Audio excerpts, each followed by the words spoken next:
What's up, everybody? Bill with Honest Open Permaculture, Hop Farm, and we're going to be doing something a little different today. We're going to be talking about how you can take something you use every day on a farm or every day on the homestead if you have animals, and you can turn that into an income stream. Now, this was probably about a month ago. Green Dream Project did a video on how to make money on the homestead. I made a comment down below saying I'd love to jump on this and ride the bandwagon a little bit and see what, and kind of explain some of the things we do here on the farm to make some money on the homestead. So that's what we're doing here. Sorry, Green Dream Project took like a month, 2 months to get this out, but me and my wife's schedule doesn't exactly work together. Now we're just being able to do this video. And yes, my wife's going to be doing this video with me. This is mainly her forte. She's a lot better at these crafty things than I am. And that's what we're doing. We're doing crafty things. Now we're taking feed bags that we feed our pigs, or some of the corn bags. We're taking these bags and we're turning them into totes, into very durable, very strong totes. Now these feed bags hold 50 pounds of feed, so they're pretty strong. So if you like, these are great for like shopping bags. Say you're going grocery shopping, you don't have to get plastic bags and throw those in the dump. You don't have to use their paper bags. You can have reusable bags and use these. Not only can you use these yourself, reuse them, repurpose them, but you can sell these. Now these bags, let me see if I can find one that's already ready somewhere. Un momento. Now these bags go on Etsy or on Facebook. You can find them on Craigslist. You can find them on all those little websites. They go from anywhere from $10 to $18 a piece for one of these bags. This corn I bought, $7.99 a bag. So if we sell this for $10, we're actually making $2 off the corn I bought. Not bad, not bad. So it's going to pay for the feed, and you can make a little income stream. So what we're going to do, I'm going to bring the wife in, and we're going to go step by step on how to make a pretty cool bag and tote that you can sell online or that you can use yourself. You can gift out. You can do all kinds of things with these. So let's get to it. All right, we're back. All right, y'all. This is Erin. I know y'all have probably seen her in a couple videos. I think the pig video, but you never really met her yet. It's my wife Erin, and she's gonna do the bags. So what's the first step? What should we do? So first, get all your materials together. What I use is a couple different things. I have pinking shears, and these scissors, they kind of look like zigzags, and then regular scissors. You'll need a rotary cutter, rotary blade. I have a 3-inch wide quilting ruler. And I also use a regular little ruler, and I'll show you guys why. And then, of course, you want your cutting mat, because when you use the rotary blade, you want to make sure you have a cutting mat underneath it so you're not cutting through into the wood or whatever, your carpet, if you're doing it on the floor.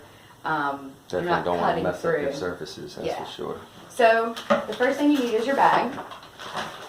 We're using a pig bag on this one. Take your bag, and you want to measure 21 inches for the bag itself. So lay out your design, figure out what you want on the front of the bag, and measure 21 inches. I would usually clean the bags first before you start sewing so that you don't get all the dirt and the grime and feed into your actual sewing machine. Good point, good point. So take off the bottom of the bag. Most of the time I just do that by just pulling the strings. One end will pull really easy once you undo the knot. So then lay out your bag. What I usually do is cut off, you're going to need 2 3-inch pieces for the straps. So what I'll do is cut 3 inches off the bottom, then you cut the bag 21 inches, and then 3 inches off the top, and that's usually good enough for the design. I forgot one other thing. A yardstick. Yardstick makes cutting the 21 inches a lot easier than your little quilting ruler, so that you can measure and cut a good straight line.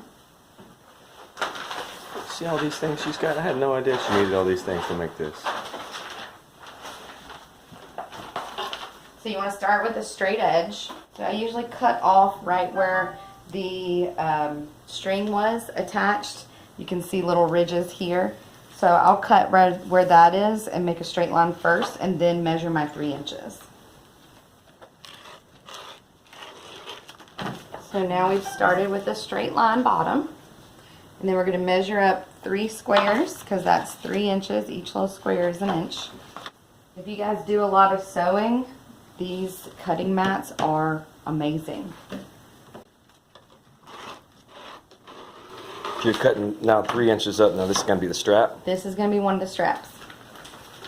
So now I'm going to cut 21 inches. For this, I usually measure, mark the bag, and then that way I have the right places to line it up on the mat. So I'll measure 21 inches. So now I have my lines marked. So I line up the line I made with each one of the little lines on the cutting mat. That 21-inch line. The 21-inch line. And now I'm going to cut. So this part is 21 inches, and it's going to be the body of the bag. Awesome. Got it centered real well, so you got the pretty pigs on there. Now the piece you have left, you need to cut another 3-inch piece for the second strap. And then this extra is just garbage. You want to take your bag and flip it inside out.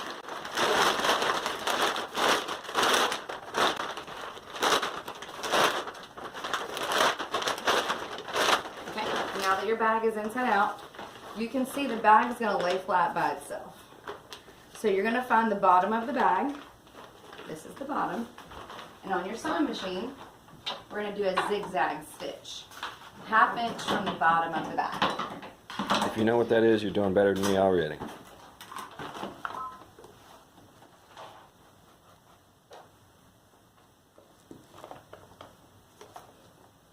This is going to be quick. It's going to be loud. Let's go.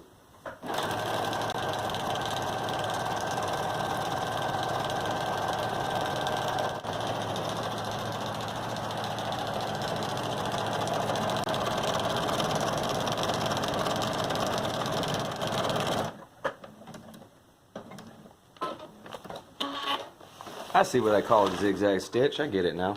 Zigzag stitch. All zigzagged. Okay, so you have 2 options now when you make your bag.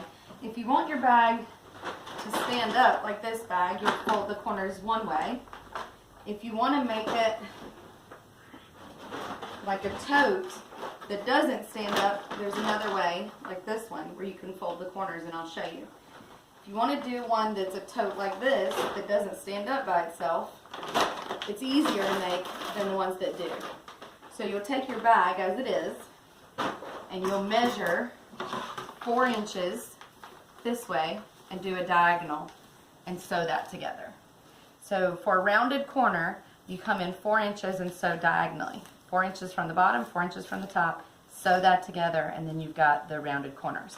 I like the bags that will stand up straight by themselves. Oh yeah, me too. So what you're going to do is you're going to take your bag, and you're going to go from the inside and pull the corner together. Show that one more time. So on this side, you come in from the inside and you fold the bottom up to the side. So you have a triangle. Okay? Gotcha. With that triangle, you're going to lay your seam up, and you're going to measure 4 inches from each corner. And that's why I like these clear rulers, because I can lay the ruler on the bag and still see where I am. And take your pen and mark 4 inches this way, 4 inches this way, and then draw a line. Let me guess, you're gonna sew on that line. You're going to sew on that line. Hey, I'm getting it. I'm getting it. So same way on the other side. And we're going to do the same zigzag, and we're going to sew directly on that line.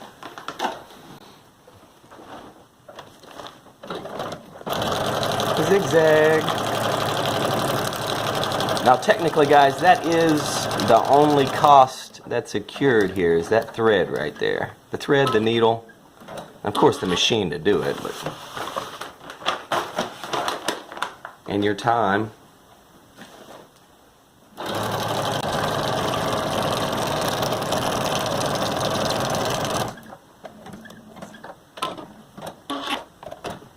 Now this is where we use the pinking shears. The pinking shears are going to keep the bag from fraying. You can use regular scissors and cut as well. The zigzag line is stronger. It's a stronger stitch than a straight stitch, so it's less likely to break.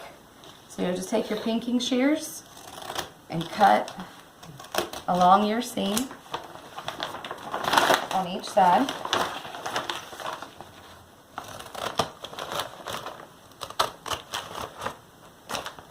And you have a zigzag. It's fancy. Okay. So this is the body of your bag, and we're going to keep it inside out. Now we're going to do the straps. Some people like to make their straps out of nylon. So this is an example of nylon straps that some people you can buy at your craft store. Some people will use these as straps. I like to make my straps out of the bag so they match, and I don't have to buy nylon. That's right. So you've got your 3-inch sections that you cut. You want to cut these apart. So I always find where the seam is, where they've kind of melted or glued the bag together. And I cut right there. And then cut off where they glued it. So now you've got these 2 long pieces. We need these to be 24 inches. So I always pick, I like to have, you know, some detail on my straps.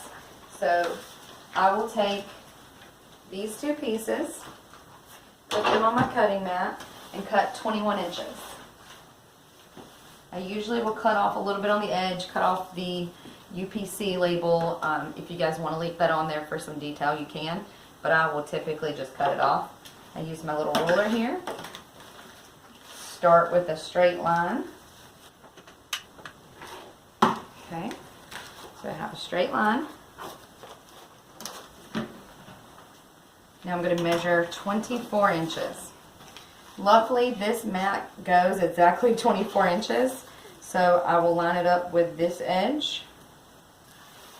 Go all the way down to the bottom edge. Using my rotary blade and cut a straight line. So now these are going to be your 2 straps. You want your straps to be 1 inch thick.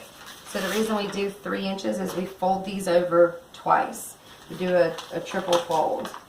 So you can just kind of guess how you want it to go. And then this is why I use the little ruler, because it's kind of hard to sew. If you can see, it doesn't like to stay. So I will tri-fold it and then use my little ruler and just kind of scrape it. Give it a good crease. Yeah, crease it so it'll stay better. Yeah.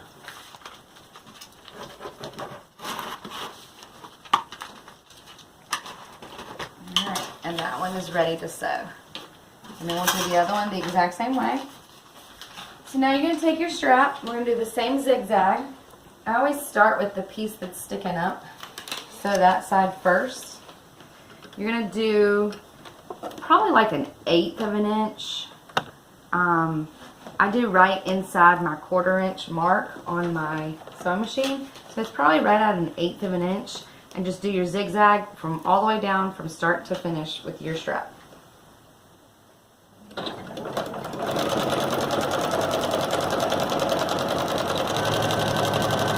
You want to make sure when you're sewing that you're keeping this flap down and don't let the flap scoot over and miss the flap.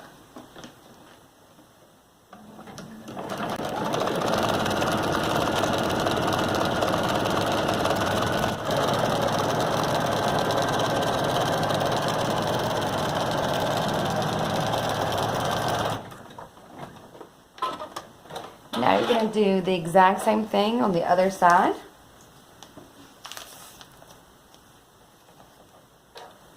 Want that strap to be really strong. Huh? Mm-hmm. Well, and the zigzag gives it some decorative detail.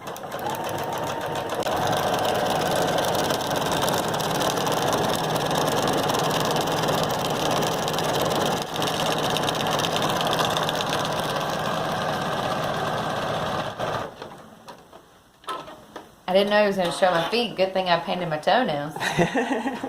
So now you have a strap with your decorative zigzag stitch that also gives it more durability. You're going to sew your other strap the exact same way. Now we have our 2 straps for the body of our bag. One of the things, I sew with black thread, but I have a lot of choices of thread I could choose from as far as colors are concerned. If you're doing, this bag is blue, if you wanted to do a blue thread you could. If your bag's yellow, like this bag, you could always do a yellow thread and it wouldn't stand out as much. I like the black contrast, me personally, but I have also done where I flipped the bags inside out and did a white bag and then made the thread a different color, which is really fun too. You can do like a white bag with purple thread. So put a decal on the bag or something. Yeah, I'd like to do vinyl decal sometimes. So you want to take your bag now, and we're going to mark where we're going to put our straps on. So it's a lot easier if you just fold your bag kind of like it was. And we're going to do 6 inches from the corners, from the edges. That's where we're going to do our straps. So we will mark 6 inches from each side on both sides of the bag. Ah, So yeah. 6 inches. Strap needs to attach to both sides, right? Both sides, yeah. Alright. So the next thing is folding your bag down.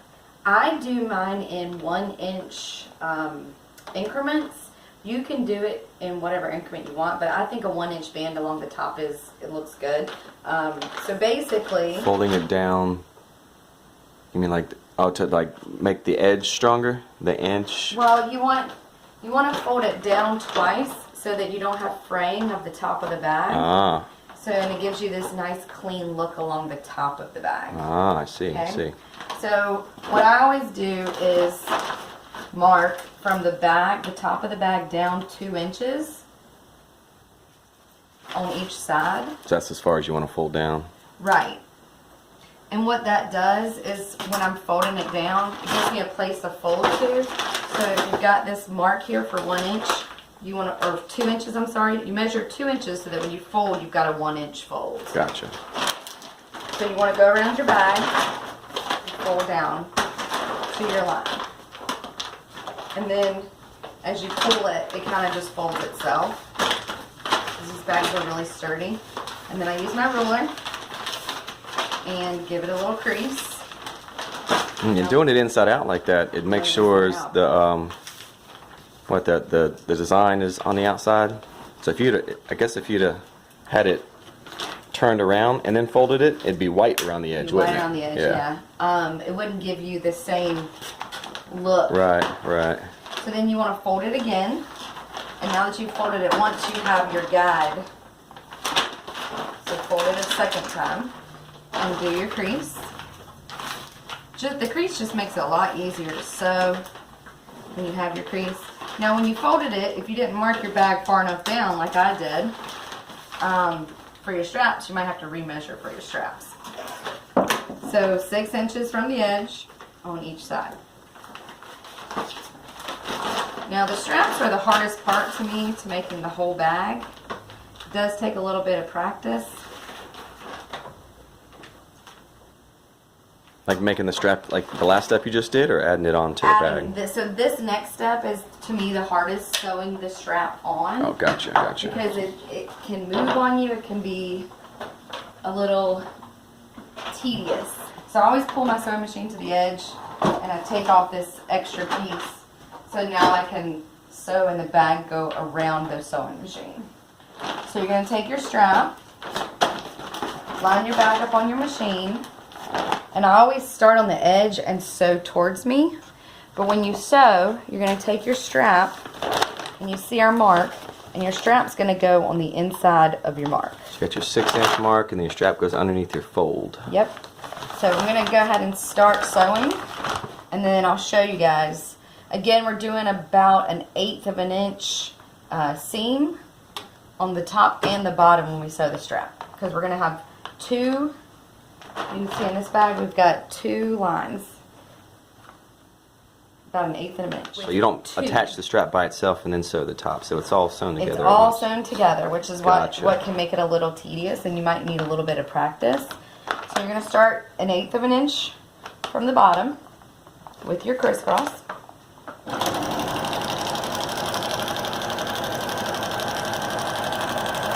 And then if you need to slow down while you're doing the strap, that's fine.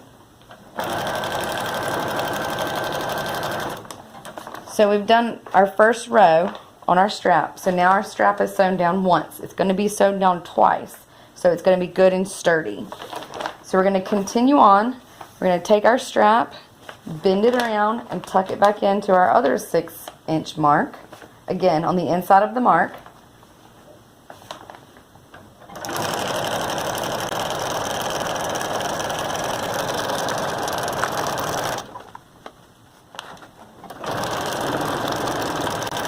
And you're just going to continue around and do the same thing on the other side of the bag. Okay, so I can see my line for my next strap.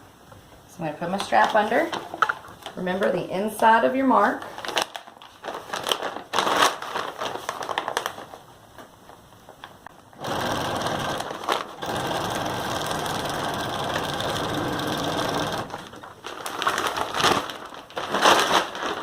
Take your strap, fold it around, again on the inside of the mark.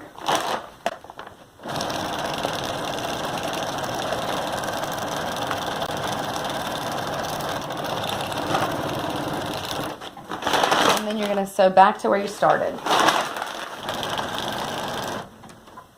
Cut your thread. You're going to take your bag out. Now we're going to take the same strap and we're going to fold it up. And now we're going to sew the top. So you've sewed it under and you folded it up, and that's what's going to give it the extra durability. That's why we sew it twice. So I always like to start where I started on the previous line. Again, about an 1/8 of an inch.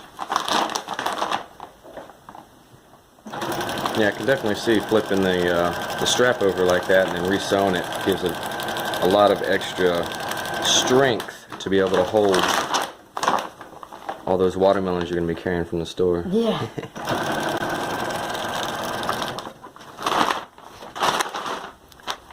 And I also use these bags, guys, for my CSAs.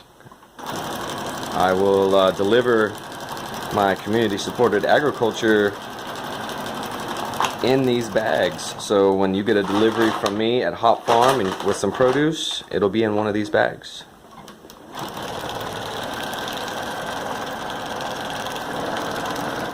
Almost done. So would you recommend any type of special needle? Can you use any needle on this, or? So I like to use a little bit thicker needle than your regular universal needle. I think this is a needle size 80. Some people do consider that universal. My machine calls for a 70 universal, but on the bags I've found that 80 works better. And then I just use just a normal Coates & Clark all-purpose black thread. Okay, so now we have our bag sewn. Both the straps are on, and we're going to flip it inside out. Or I should say the right way.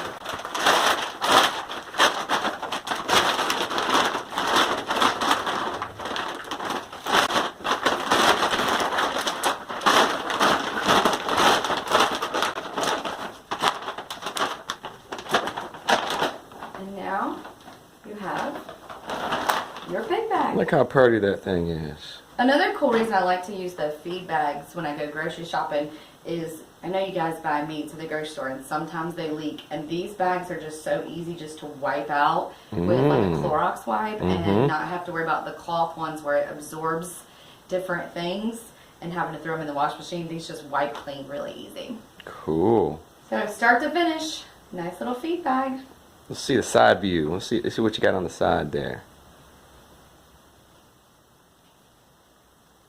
It's a good looking bag, babe. The other thing that's really cool that I like to do, so I'll take it, make sure it folds, you know, creases well. I'll crease the bottom as well, because then it makes it easy to fold up and take with you. So when you fold it down, make it a space saver. And then I just fold it up like this, fold it in half, and my straps will usually bend around. And now you can take this little bag with you wherever you want to go. Stick those in your car. You always got a bag if you can maybe go to the grocery store or pick something up. And then you unfold it and you got a nice feed bag. Pretty cool. Like I said, you can sell these anywhere from $10 to $18 a piece. What do you see them on? Like Etsy, Facebook. What's some other little websites you see it on? So what? Pinterest, Etsy, Facebook, Craigslist, your website. You can sell these all over the place. You can see them all over the place. And depending on where you live and how you make them, you can sell them from 10 to 20 bucks a piece. So they're pretty good, a great value adder. A great way to Pay for your feed. Right, pay for your feed. Like this bag, I believe, cost me $17.99. I don't think I could get $17.99 for it, maybe.